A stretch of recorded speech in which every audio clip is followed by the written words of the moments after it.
When it started, a girl's wedding and New Year's Eve were only 6 hours away, and I didn't think the bride-to-be would make either one of them. But that was before I ran up against the slot machine operator, the escaped convict, and above all, the old acquaintance.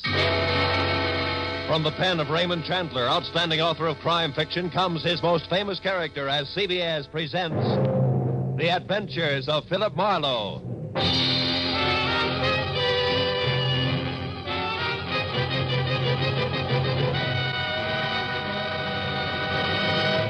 And now, with Gerald Moore, starred as Philip Marlowe, we bring you tonight's exciting story, The Old Acquaintance.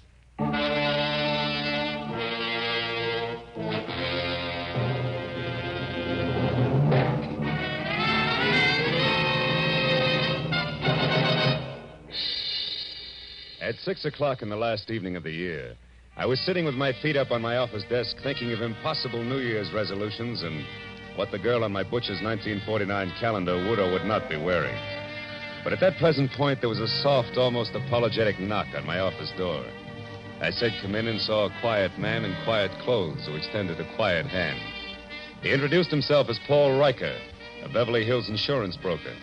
But the tremor in his voice said very worried client, which on New Year's Eve was something I could do without.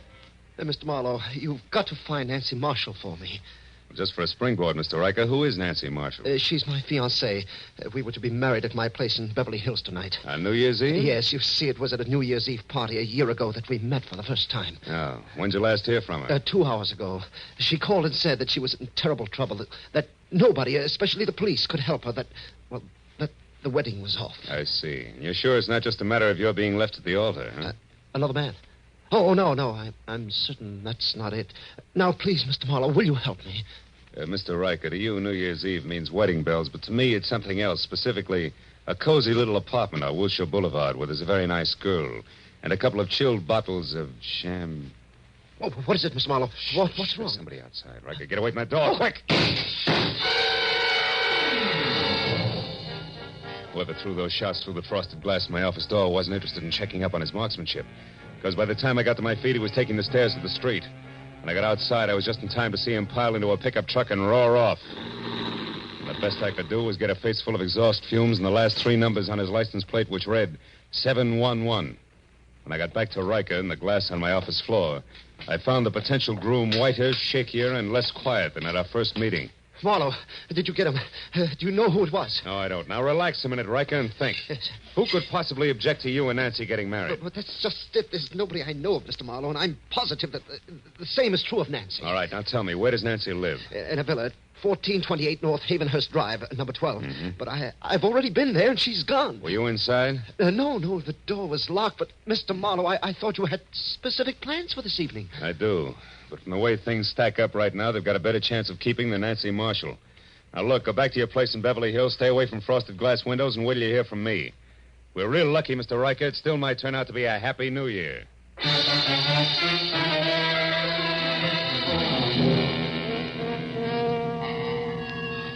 When Riker left the office, I called Lieutenant Ibarra at police headquarters.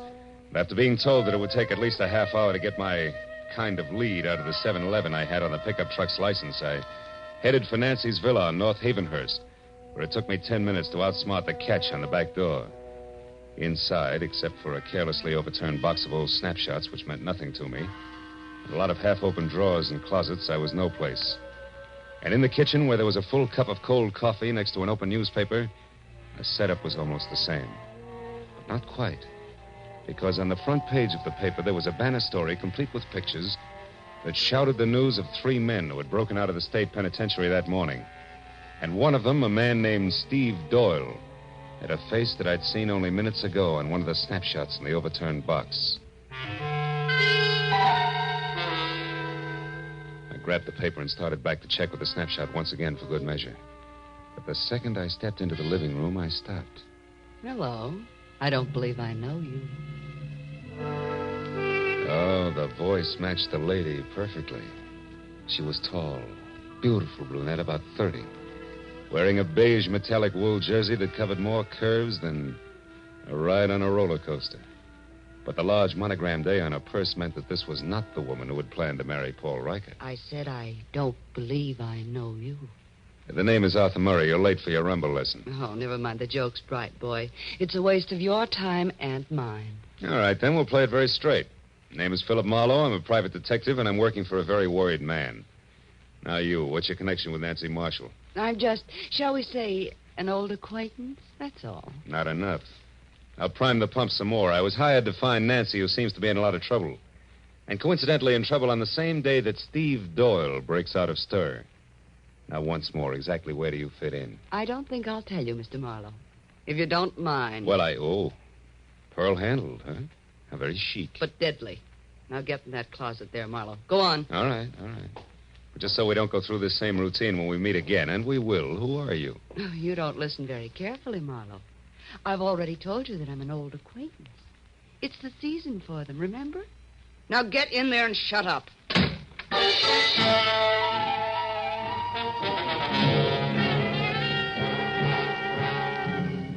Nancy Marshall's villa was post-war construction at its worst, closets included. So I didn't stay tucked away with the mothballs any longer than it takes to say old acquaintance. The minute I'd kicked my way out, I went right for the telephone in my only 100% bona fide lead. The number's 711.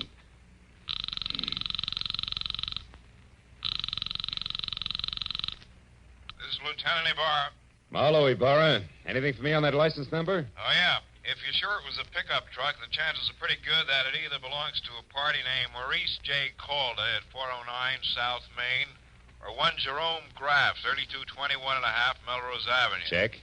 What's up, Phil? Anything I might be interested in? That depends. Ever hear of a guy named Steve Doyle? One of that gang that broke out this morning? The very same. Matter of fact, he's probably driving that pickup truck right now. Oh. But look, Ibarra, I think I know what I'm doing, so how about letting me run this end of it until I get stuck? Well, There's a girl named Nancy Marshall mixed up in this, and a delay at this time might cost her life. All right, I'll stay clear, Phil, for a while. Good. But just so you don't get too careless, remember, Doyle got out of jail this morning the hard way. He killed 2 guards. Oh, fine. Goodbye, Marlowe.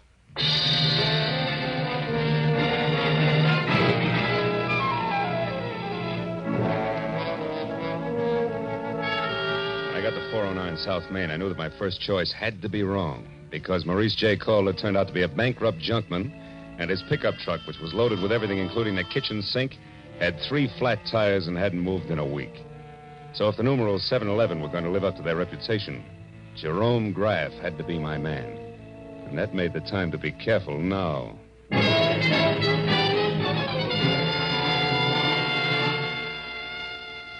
3221 and a half Melrose was a tired cottage set back about 50 weed-covered feet from the sidewalk. And from the rusted sign, Jerry Graff, mechanic, dangling at a crazy angle from a weather-beaten beam over the front door. I gathered that the place doubled as both Mr. Graff's living quarters and shop.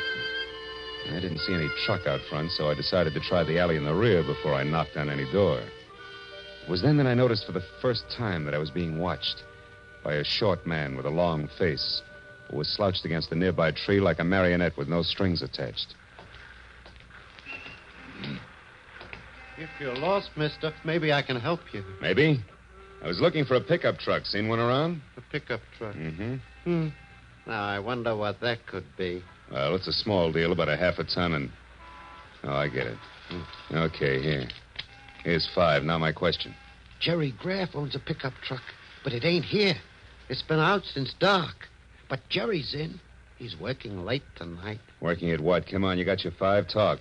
Okay. It ain't no secret. Jerry's a nursemaid for one-armed bandits. Slot machines, huh? Is that his racket? Yeah. He used to be a big boy with them, too. But times have changed. Now he just works on them for other guys. What other guys? Oh, mister, I wouldn't answer that for even another 5. I wouldn't stay in business very long if I did. But I'll tell you one thing for free in case you're going to visit Jerry. What's that? Watch out for him. He's a very nasty man. Thanks, but I can take care of myself, Buster.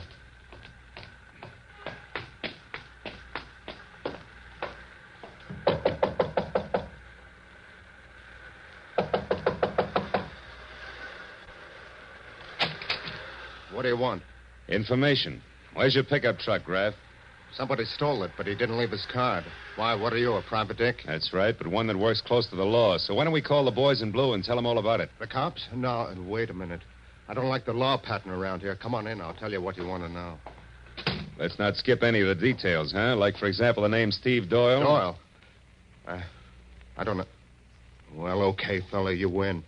The story goes something like this. Want to try again? Maybe a monkey wrench will convince you. You don't throw any straight in your talk, Pep. Come on. What do you say? Do we play some more? Come on, talk. Come on. Come on. Wait on it. I'll talk. All right. I've had enough. So far, I know a girl named Nancy Marshall's in some kind of trouble because Steve Doyle broke out of the pen this morning. Now, you fill in the blanks. Oh, sure. Why not?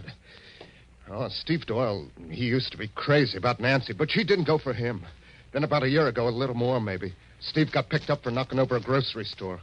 He figured he was caught because Nancy tipped the law to get him out of her hair. Now he's out to get Nancy for revenge. Is that it? Yeah, that's it. And anyone who's close to her gets the same treatment. Oh, chummy. Now tell me, was Doyle here? Is he the one who's driving your pickup truck? Yeah, but it wasn't my idea. He shoved a gun in my face, said we were old friends, and asked for the keys. You know where he is now? No, but if I did, I'd keep it to myself. Doyle's full of hate, brother. You can count on that. Now, what do you say about clearing out of here? Just as soon as I find out one more thing. Now, there's another girl mixed up in this. She's a brunette with a lot of curves and the initial A. Calls herself an old acquaintance of Nancy's. Any idea who she is? No, not the slightest. You're a liar, Graff, and if I had time, I'd beat the truth out No, of you. you haven't, believe me, because if you don't hustle, mister, when you do catch up with Nancy Marshall, you're going to catch up with a corpse. Nothing more.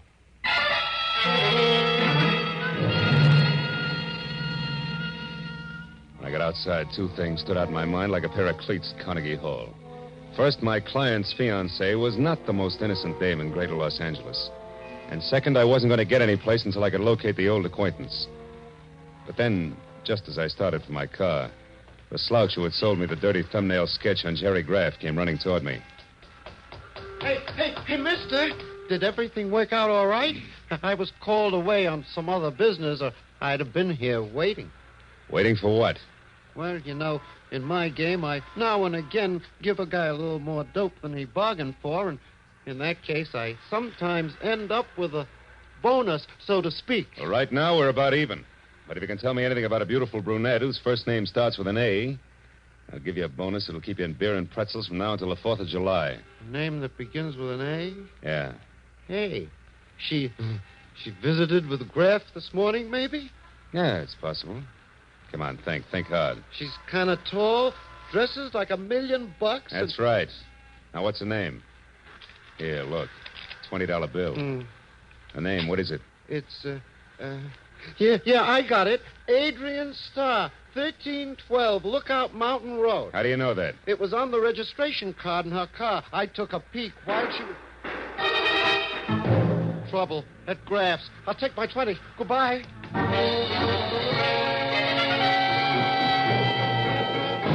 I beat it up the walk to Graff's, and when I got inside, I found exactly what I expected.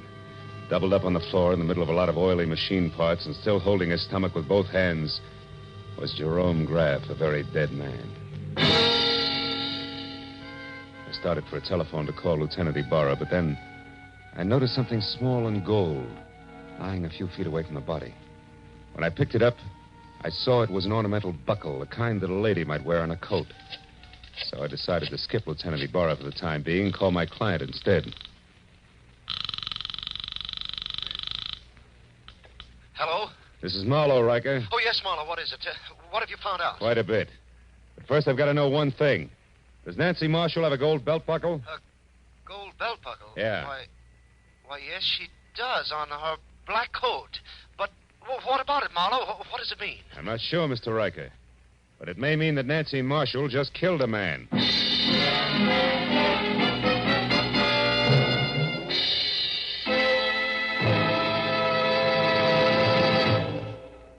In just a moment, we will return to the second act of the adventures of Philip Marlowe. But first, by this time, a week from tonight, Jack Benny will have made his first broadcast exclusively on the CBS network.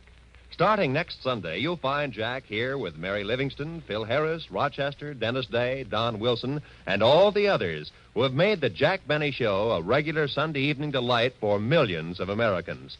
Just for fun, the Jack Benny kind of fun, make a New Year's resolution to hear the Jack Benny Show every Sunday starting a week from tonight, January 2nd, over these same CBS network stations. And now, with our star, Gerald Moore, we return to the second act of Philip Marlowe and tonight's story, The Old Acquaintance.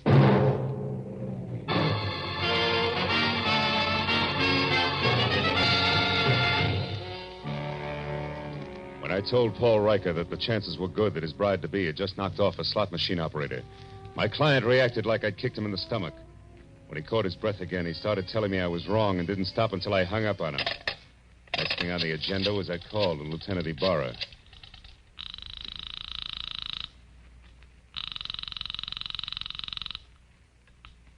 Lieutenant Ibarra speaking. Marlowe again, Lieutenant. Oh, did you find the owner of that pickup truck, Phil? Yeah, I found him, Ibarra. I'm calling from his shop now.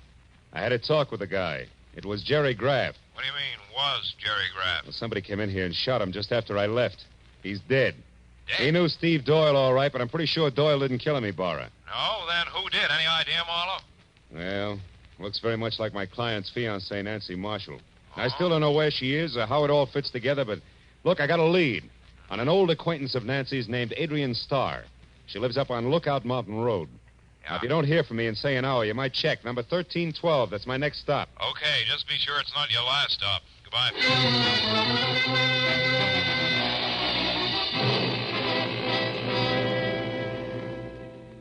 I drove up Laurel Canyon to Lookout Mountain.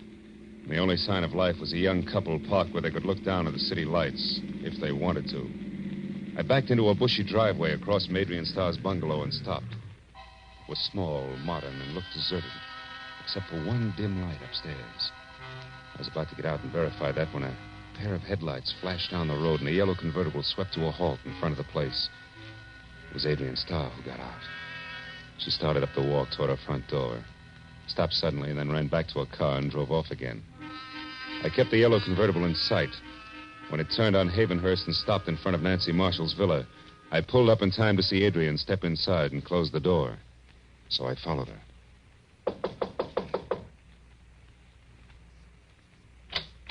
Marlowe, what do you want? I want to know what Jerry Graff means to you, Adrian. I don't know any Jerry Graff, so it means nothing. Come on, stop it. You went down to his shop to see him this morning. I thought you might like to know that he's dead. Dead? Mm-hmm. The cops are hungry for anybody who so much as knew his name. Maybe I better come inside and talk it over, don't you think? Yeah, maybe you better. Just a minute. Thanks.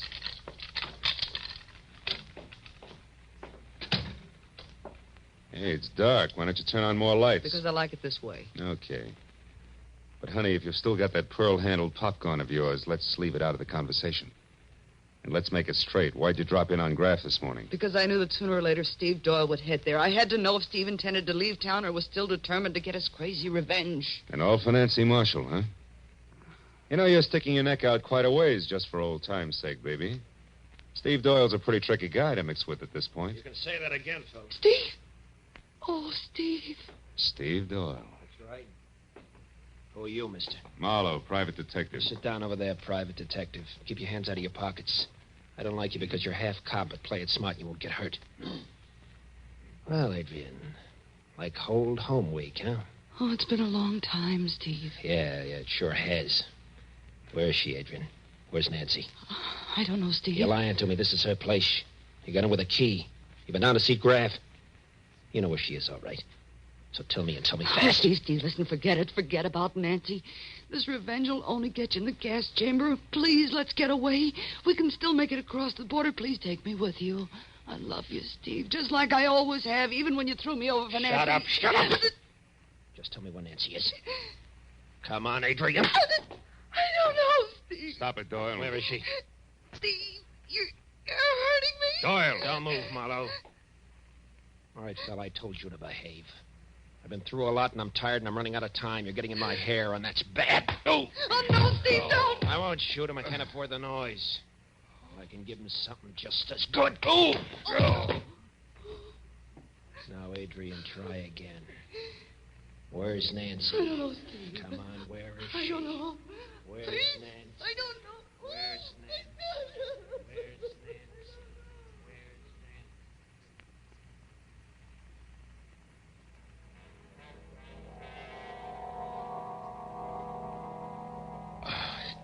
I couldn't remember where I was or how long I'd been lying there, but gradually I got the crazy idea that I was being robbed by a very unhappy crook because I was sure that somebody was crying and going through my pockets at the same time.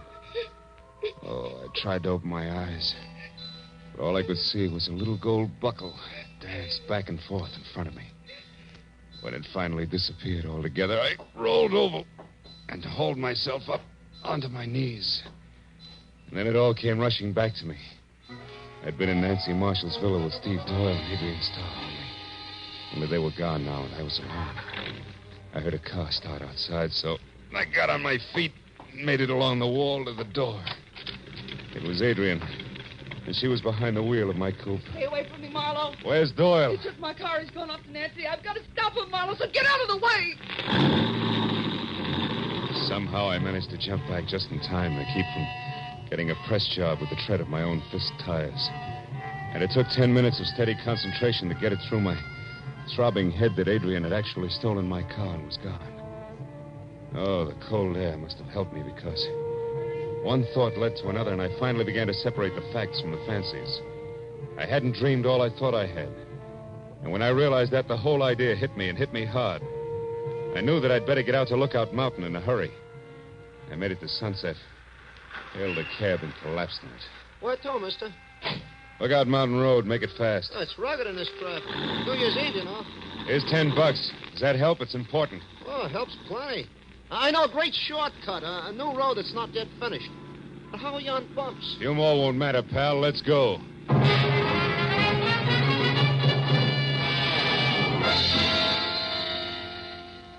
When it was over, I felt like I'd crossed the country on a pogo stick. But the cab driver was a genius, and with a shortcut, we made the distance to Lookout Mountain in less than 10 minutes. When we got near the place, I sent the cab back down the hill out of danger. Went the rest of the way on foot. As I got within sight of Adrian's bungalow, I saw Steve Doyle getting out of the yellow convertible. I ran up to the house, tried the door. It was locked. Nancy, where are you? I know you're in there, baby. I'm going to find you. We have to take this joint apart. We've got some old business to settle, remember? So have we, Doyle. Drop that gun. Stand still. Okay, sucker. No. You won't need that gun anymore, Doyle. Just kick it over there out of the way. Someday I'll get you for this fella. I doubt it, Steve. You're all finished, but you're too thick-headed to see it. Well, I guess it's time to relax and wait for Adrian. And we call the cops, huh? Adrian just arrived, Marlowe. Don't What? turn around or I'll kill you. Adrian. There we are, Marlowe. Toss your gun back here to me. Come on now. It's better. Oh, Steve. Steve, are you hurt bad, darling? Can you make it to the car? I'll try, Adrian. Got me on the side. It's bad. Oh, Steve, hurry, darling, hurry. I'll be with you in a minute.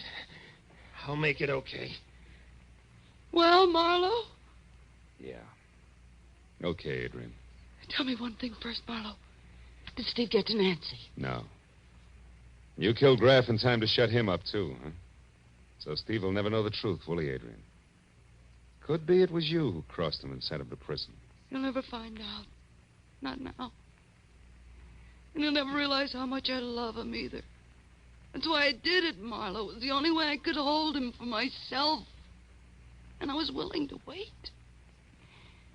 Can you understand that? Yeah. I guess I can. Too bad a love like yours has to be wasted on a guy like Steve. You'll never get away, honey. Not with him. You'll never make it. Maybe not. But if he goes out, at least I'll be with him, Marlowe, and that's the way I want it. And if you're going to do anything, Adrian, you better get it over with fast. That siren's a friend of mine. He's coming here. Adrian! Coming, Steve. You're a good guy, Marlowe, and a smart one. Just don't follow us, that's all. So long, Marlowe. Happy New Year.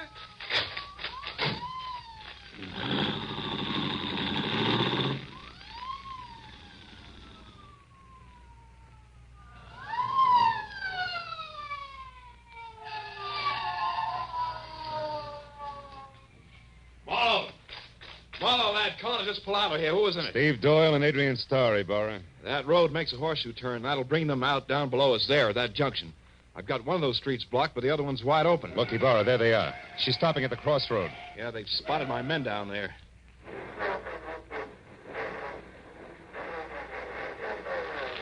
She's turning around. They're heading out the other way. She must be crazy, Marlowe. They'll never make that curve at that speed.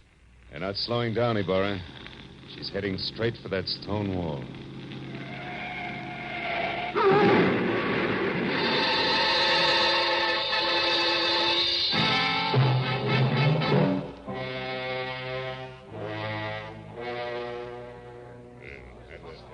Well, Speed, that's it. It's all over. They're both dead when the boys got to them, killed instantly. By the way, how's your head feel now? Any better? I'm okay, Burr. Did you take care of Nancy Marshall all right? Yeah, she locked herself upstairs. Sent her home to Paul Riker in the squad car. The driver hurries, they can still be married on New Year's Eve. You had her pegged as Jerry Graff's killer earlier tonight, Marlowe. What made you change your mind? Well, I found a gold buckle near Graff's body, Burr. I figured it was a fancy little belt buckle that Nancy had dropped. But I saw exactly the same buckle when I was coming to after Doyle hit me on the head. And it wasn't on a belt, it was on a shoe. Adrian's shoe. It was the mate to the one I'd found. Once you knew Adrian Starr killed Graff, you put the rest of it together. Is that it? Uh-huh. See, for a price, Graff helped Adrian double-cross Steve. She had to kill him to keep him from talking. She hid Nancy out for the same reason. If she knew that if Steve ever got to Nancy, he'd learn the truth. I wonder why she didn't kill Nancy, too. I think she intended to, Ibarra. And she did it all, really, because she loved the guy too much. Strange deal, Marlowe, right to the end. You know, she didn't have a chance to make that curve down there the way she was driving. Not even if she wanted to make it, Ibarra. Yeah. Well, it's 5 minutes to midnight, Phil. Happy New Year, fella. I want to see a lot of you in 1949. Same to you, Lieutenant. Good night.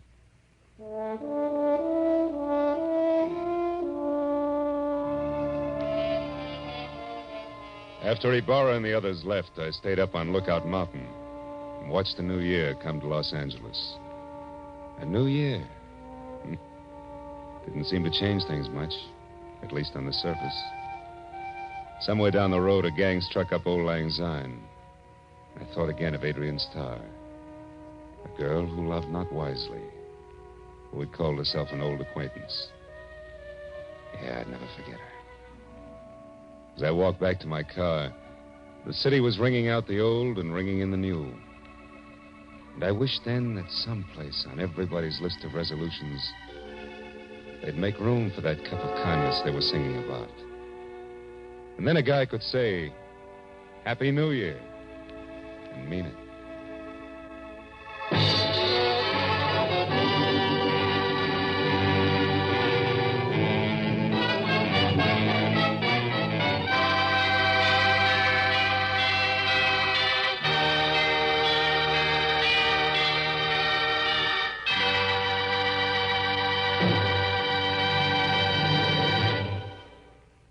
The Adventures of Philip Marlowe, created by Raymond Chandler, stars Gerald Moore and is produced and directed by Norman McDonald. Script is by Mel Donnelly, Robert Mitchell, and Gene Levitt. Featured in the cast were Gloria Blondell, Edgar Barrier, David Ellis, Lou Krugman, and Stan Waxman. Lieutenant Ibarra was played by Jeff Corey. The special music was by Richard Arant. Be sure and be with us again next week when Philip Marlowe says... They all knew he was aboard the yacht when it exploded and sank. And everybody called his death an accident. Yeah, that is everybody except the corpse himself. He said it was murder.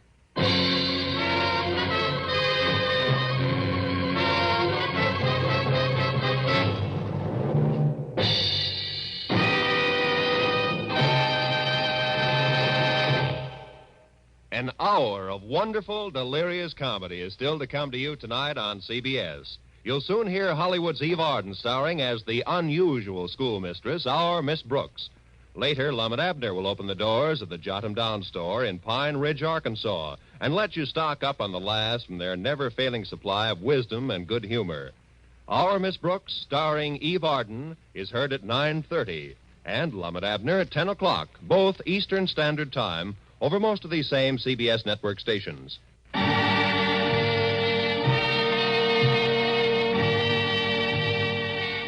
This is Roy Rowan speaking for CBS, the Columbia Broadcasting System.